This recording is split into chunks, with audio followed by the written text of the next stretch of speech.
Hello and welcome to my channel. I am Zodiac Bandit, and today we're going to be ranking every Critical Role mini-series. So, just to put it out there, what I would classify as a mini-series. First of all, it has to be titled EXU, or it has to have 3 or more episodes. So, no like Tag Team at the Teeth or the Mighty Nine Reunited or Reunion 2-shot thing that happened. It is specifically, it has to be labeled EXU, or has more than as 3 or more episodes. So, yeah, that's the criteria for being a mini-series in my eyes. So, let's get started. Before we get started, I do want to just say spoilers for every mini-series in Critical Role. Spoilers, spoilers, spoilers. In last place, or 8th place, I have EXU Kymal. Now, I think I'm rather well known for someone who hates EXU Kymal. I greatly dislike this for a myriad of reasons, but to give it like an overall of like what the story is about, it is Dorian reuniting with his EXU Prime allies, minus Fern and Aurum, as they go to attempt to like rob a casino or whatever you want to call it, Casino City, if you will, to pay off Cyrus's debt that he accrued during Campaign 3. So that was the whole point. Like they were trying to, steal money to get debt. It was supposed to be like the Ocean's 11 for Critical Role, and if you've ever seen Ocean's 11, this was not it. First of all, it introduces us to Morrigan, a character who would drastically change after these 2 episodes. Completely different classes in between the 2 things. So there's that, first and foremost. That would happen. I believe she went from a rogue to a hexblade. So mild change. I think it was hexblade. I don't remember what exactly she changed from. I think she went from a rogue to a warlock, I believe. But overall, this was a reintroduction to the EXU characters, and I think it did a poor job of it, because during this time, I don't think there was any character growth. There was, barely a focus on the new character who came in of Morrigan. She was just kind of introduced and bam, that's it. That was all we got from her, realistically. We wouldn't get character growth for this character until like episode 92 and episode 93. That's when character growth would happen for this character.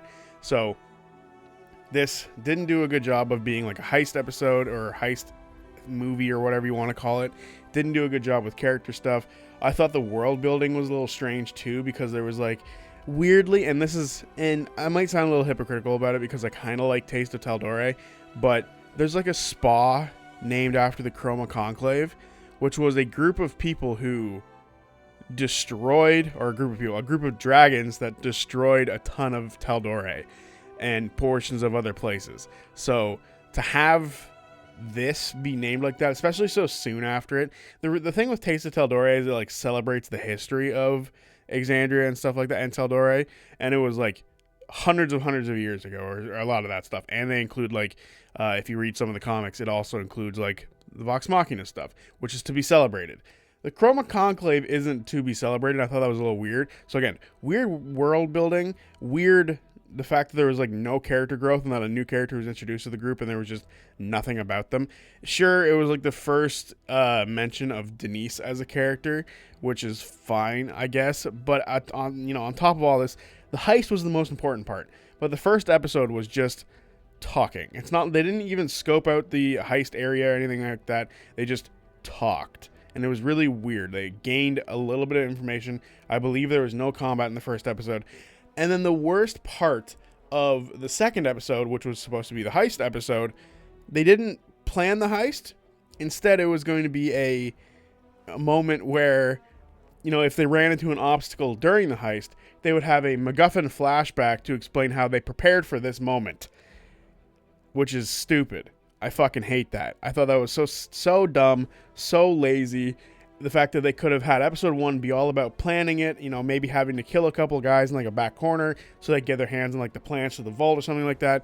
But no, it was talking, and then it was random ass exposition flashbacks that just so happened to relate to a thing that's happening in the heist, which I thought was really lazy and really dumb. And at number 7, I'm going to have the Menagerie. Now, for me, the Menagerie is kind of like a nothing burger, if you will.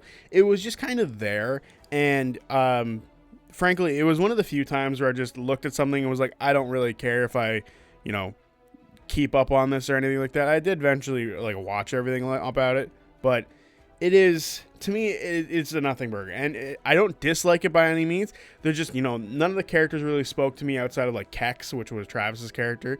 And I believe that's his name anyway. And I think, just again, didn't really care for it. This was just a test for the beta of Daggerheart, and that's all it was realistically. And I feel like the energy put into it almost reflects that, because I just don't feel like there was any like moments that stand out to me at all. But yeah, realistically, that's all I have to say about the Menagerie. Is, if you like the Menagerie, I remember, I think a mild reason I didn't care for this group is because once it came out and they like made the best part of it was the character creation, right? But once they did that, and I saw some of the comments and some of the chat being like, these characters are already better than the Bell's Hells, I think I turned off to this immediately. And because, the hate for Campaign 3 really just pissed me off. So seeing that get transferred over to the Menagerie, which I thought was just, nothing, was really strange to me. So I really just didn't care for it. But, that's just me. I'm sure other people really like it. If you like it, that's great. I personally don't care for it. It's not a major thing. I just don't hate it, which is why it's above EXU Kymal, because I hate EXU Kymal. At number 6, I have EXU Downfall. I think EXU Downfall is mildly underrated as far as the EXU stuff goes, because I think this was a really fun group of characters, the gods being turned into mortals and all of that, and then they were trying to sneak into Aor. Aor being one of my favorite locations in all of Critical Role was really cool to see it in its heyday, or I guess at the end of its life in its heyday. And it was a cool place to sort of look around and see how people, similar to how Avalier treated Divinity, this place treated Divinity in a very negative light, but at the same time there was a lot of it seemed more militarized than Avalier, which is really cool. Avalier was allowed to be an expression of freedom and all that kind of stuff, and an expression of magic, whereas Aor was strictly about advancement, and it felt like that, which is really interesting. It was as if, to me, Aor is as if Leyrin was in charge of Avalier, right? That's what Aor looks like to me, as if Leyrin was allowed to be the person who controlled every aspect of Avalier. So when we got to explore it, it was really cool and really interesting, especially through the eyes of people who are looking to basically destroy it, which I thought was really cool. The characters were all really fun, and it gave us a nice, new, interesting look at each of these gods. I think one of the best examples of this would be the Wild Mother, and how she was so different here and so violent, which is a good show of nature. When nature needs to fight back, it will, which I thought was really badass and really cool. Also holds one of my favorite boss fights, of which we talked about earlier this week, where they're at the God Hammer and they're slowly gaining power as they destroy Ward, is really cool. And again, it was a really cool showing of how far, different entities were willing to work together to destroy the gods to stop this war. I also like how it was really interesting that the gods were let's put a mild ceasefire on for a second, because they have something that could kill us. So I like that it's a good showing of people coming together, mortals coming together to stop the gods, and then it's gods coming together to stop the mortals. It was really interesting. And if they had just taken a second to stop for a minute and see that they can all realistically work together, maybe Calamity didn't need to keep going. It was a really cool idea. I enjoyed it. As far as what it was supposed to be, which was supposed to be Ludinus to be see, the gods are bad, it didn't do that. But I think that just shows Ludinus's twisted mind about how he's going to hate the gods no matter what they do, because you put a rat in a corner, it's going to fight back, right? And that's effectively what happened with the gods for this, with the God Hammer, and the idea that they could be killed. They were put in a corner and they had to do something about it. So overall, a really interesting idea and a really fun concept that I like a lot, with a lot of really fun moments. Salaha's bar is still one of my favorite locations I think I've seen in Exandria, and unfortunately it's destroyed now, but it was really cool. There was a robot sleep easy sort of thing, which was really cool. And it just speak easy, that's what it's called. I just loved it. It was so much fun. It was really cool idea and just super entertaining. It was really fun. Now the reason it's this low, because after all the good I've just said, is because it felt kind of rushed. It only had 3 episodes. I wish it had a 4th. If it had that one more episode to sort of stretch out them learning where the God Hammer was and them getting to it, I think I would have enjoyed it a little bit more. But it went from the gods coming together, joining with the betrayers, and then getting a bunch of information, and then destroying the God Hammer really quick. It was really quick when they were we're here, and bam, we're here now. It just felt a tiny bit rushed, which is why it's going to be this low on the list. And at number 5, I have the Wildemount Wildlings miniseries. This was Sam's miniseries, or he was running a Wildemount Wildlings thing, which was Veth's camp that she made after the events of Campaign 2. And I love this idea so much because, first of all, we got to see Bo and Yasha again, sort of dealing with their relationship stuff, do they want to adopt a kid, what's going on, what are we doing next, which was fun. It progressed their story, which was rather interesting. Were they ready to have kids? Were they ready to handle the responsibility of having a child in their hands and their life in their hands? And that was really fun. But on top of it, it was also a really interesting showing of how you can play D&D differently, because it wasn't just all about combat. There was also interesting puzzles within combat, so it could end without it necessarily having to end in bloodshed. It was about getting a pine cone, or playing hide and seek, and then eventually it turned into you have to fight this frying pan, which was really fun. But there was also the game was designed by kids. The villains were designed by kids, which that was a really fun idea. And they would show it I think it was at the beginning of every episode, where they would show the brainstorming with the kids who were helping Sam play it. And it's this whole idea is sort of based around Sam running a game for his kid and their friends, which I think is a lot of fun. The whole idea of it and it being a really fun way to just show D&D to a younger generation, which if I ever wanted to run it for my cousin's kids, I could do that now, because the Wildemount Wildlings really displayed a really fun way to play D&D without it all being slash bash and trying to kill everything that's on this, on the play mat. Which is what normally D&D is, a bunch of murder hobos and stuff like that. So this was really cool. Also, it gave us some really, really fun characters. I'm a big fan of Jessup and Padmud and Kai, and why am I spacing on her name? Sky. All of them were really fun characters, and they were all kind of unique, and they were all kind of tropey at the same time, but they were really fun with their trope. And Padma was obviously my favorite, where he was ritual casting everything. It wasn't just I've never cast a real spell, was what he said, or I've never cast a spell without using ritual stuff, which was really fun. Padma had a bunch of really fun moments, and I like that not everyone kind of learned a lesson, right? Kai is still kind of a delinquent by the end, but he's, willing not to step on people's toes if they're his friends. That's basically all he learned. He's what, I'm still going to be a bit of a jerk, but I won't hurt Padmud in the process anymore. Because during it, he literally picked up Padmud's friend Archibald and threw him through a window, which was hilarious.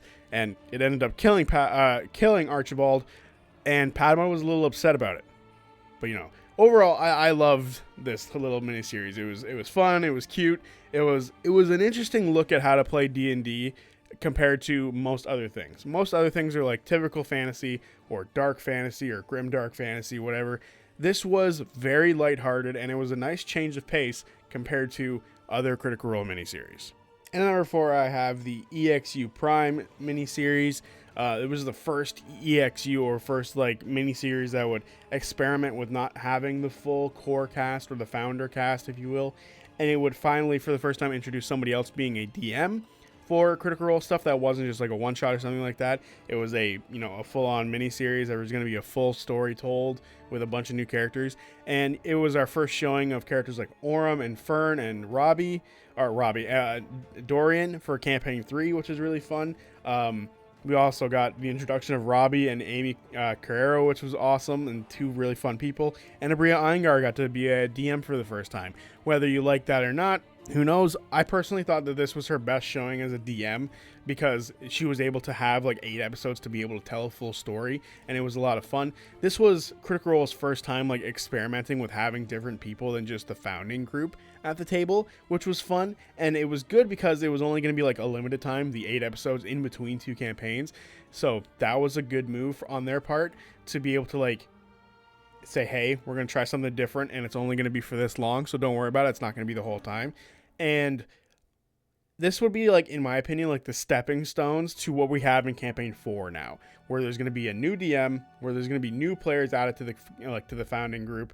So this, to me, was the first step towards that. And it was just a really fun time. There was lots of character growth, specifically with characters like Dorian and Opal. Those 2 characters got a lot of screen time to be able to do a lot of, fun stuff. And it became about, protecting the crown. It was a really cool showing that Matt would be allowed to be a player in this world finally, because it was in Exandria. It's EXU, Exandria Unlimited, and it was really fun for him to be able to like interact with characters like Sean Gilmore and other characters throughout, like history of Critical Role that we've seen in the past. For him to finally be on the other side of it was really cool. It unfortunately limited him a little bit with Dariax because he had to play like a himbo, but it was overall really fun. And the whole idea of like keeping the crown safe, and which character would be corrupted by the crown, because throughout the entirety of it, Dariax and Dorian both sort of got like, it tried to corrupt them, but then at the end it was Opal who did it, which was rather interesting. Also, they were like hinting at Fern potentially being the one to fall to the crown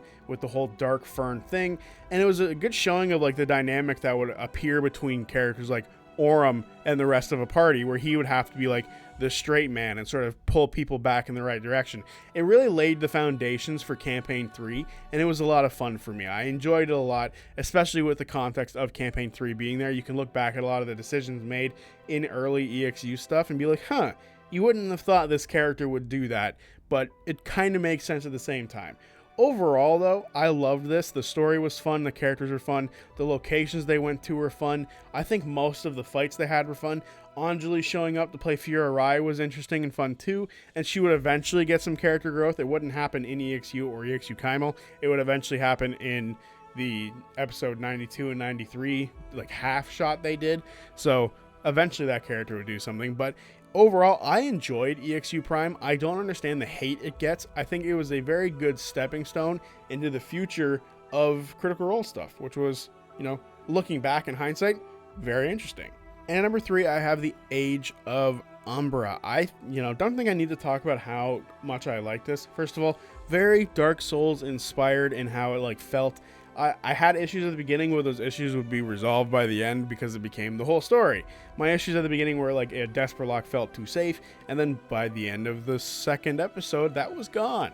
Desperlock was no longer safe. So for me, the grim fantasy of it all came into light very quickly, and I liked that. It was something that was like I was a little worried about. I was worried I would be disappointed by it, and then it turned out exactly the way I wanted it to feel, which is really cool. The locations of the Age of Umbra are really fun.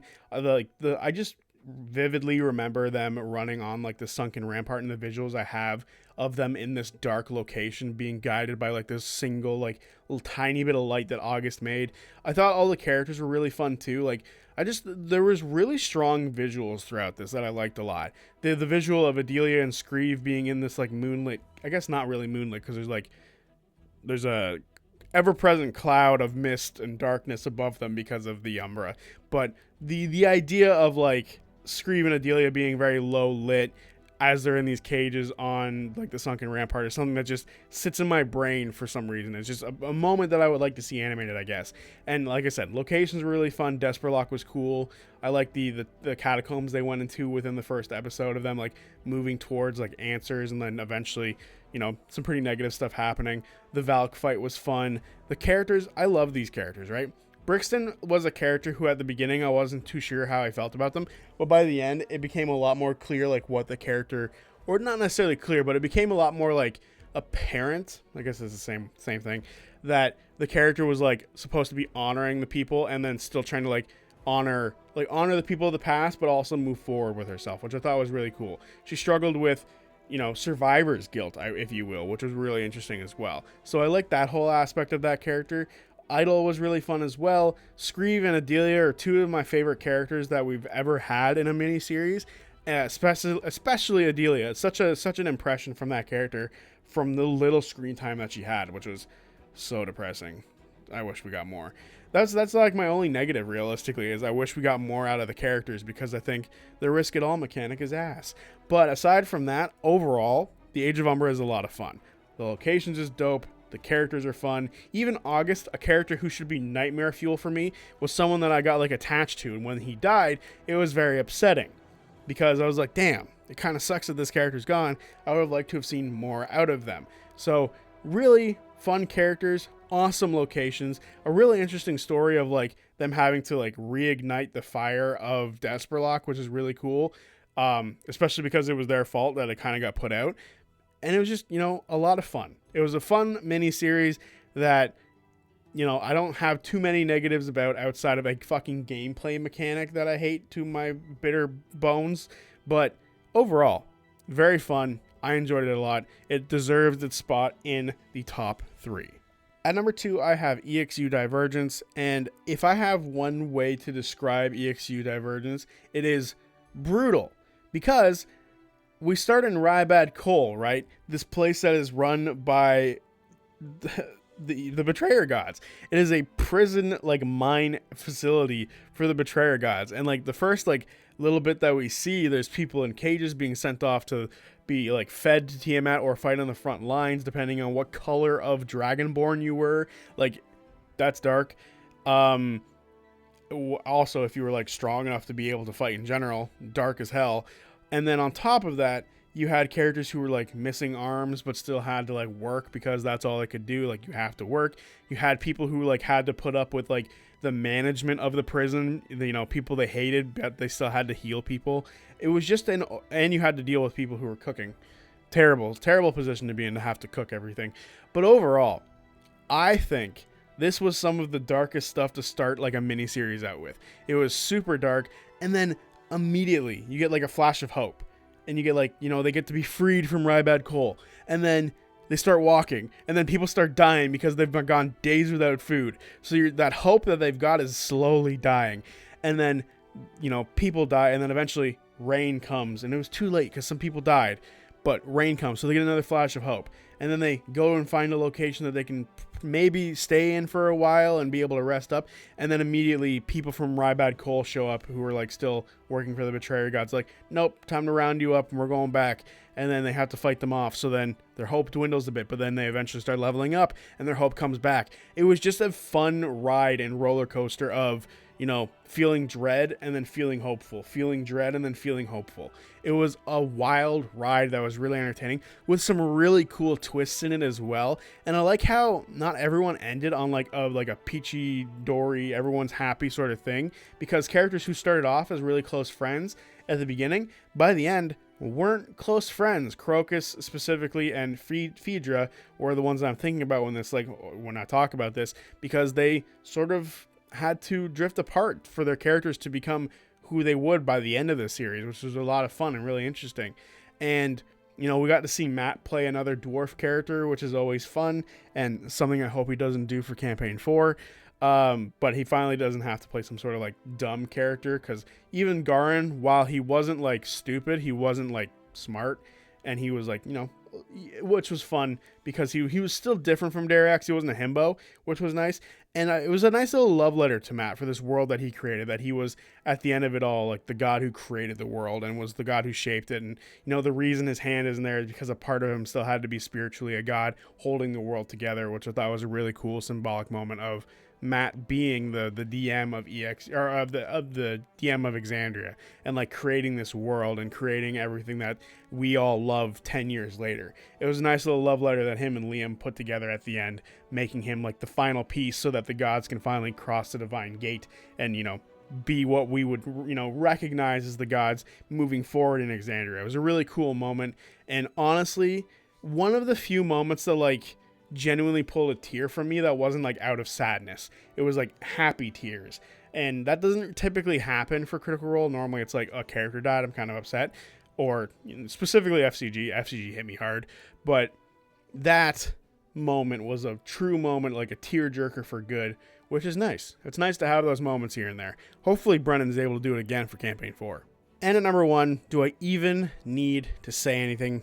Like, I feel like everyone just knows EXU Calamity is fucking perfect, right? It's just so much fun. The characters are awesome. The location's dope. The story's dope.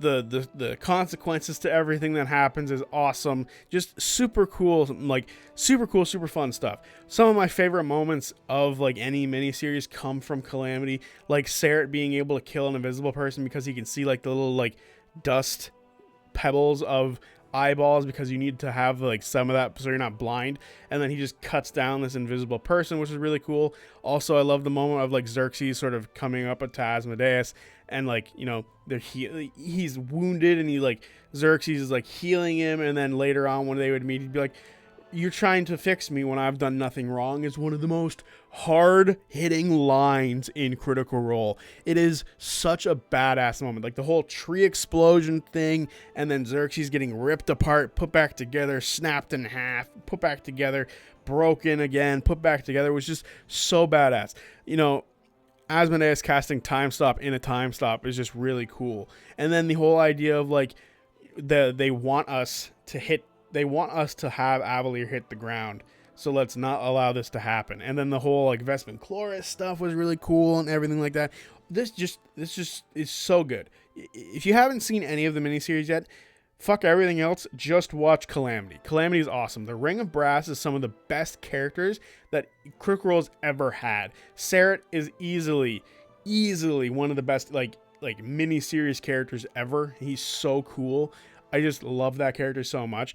Xerxes is a character that has like a long-lasting impact on the series now, because as of right now, he's the only member of like a EXU property that's been animated so far, which I think is really cool. The fact that he got to make an appearance because they had to make some story changes for like Vox Machina, so they made him a character that they had retroactively, which is badass. And like people know Xerxes now from the animated series, especially if you haven't watched Calamity, which is really cool. I just love the fact that EXU Calamity has like sent ripples into the Critical Role timeline, if you will, and has changed a lot of things. And eventually characters like Laren would be referenced by characters like Ludinus, and Avalier would be referenced by characters like Ludinus and other people as well. Avalier also, sick location. Just the idea of like this waterfall displaying Loquacious' face in the morning as your fucking local news broadcast is hilarious. And his moment where he's like, you know, sort of twisting the truth and like lying to protect Laren was really, really cool. He's like, you know what? Fuck the truth. I'm going to say what I want to say. And then his decision to just die with Laren as opposed to going into the Fey realm was also really hard hitting. And Serret's final escape from the exploding goddamn Avalier is so cool. The image of him like darting and diving around all the rocks that are falling, going through the streets, lifting up into the air above the clouds, and like sitting. The image of like this winged figure in front of the sun is just something that I have just just so ingrained in my brain. It was such a cool moment for Serret, the only character who doesn't have magic, to be the one to survive. You know, this entire place that's centered around magic. The person who lives, the guy without it. Bad ass. So there you have it, my ranking of every Critical Role mini-series. Now, I'm sure some people might argue, like, mini-series and, like, the definition of it. And some people might put something here or something there, like the Tag Team at the Teeth episodes. For some people, it might be considered EXU stuff. Personally, I don't consider it that because it doesn't say EXU and it doesn't have more than 3 episodes. That was my criteria. That's how I'm going to keep it, because it makes it nice and round. So let me know what you think. Give me your list of your favorite miniseries. You can include anything you want. You don't have to play by my rules, but for video making purposes, I have to make rules. And, you know, let me know what you guys think about my list, and then tell me what your list for your rankings of the miniseries are. I'm curious to see what you guys think and how you differ from my opinions. Anyway, with that all being said, I will see you guys on Tuesday. Monday is when I record stuff. I gotta stop doing that. I'll see you on Tuesday for whatever video I make next. Peace.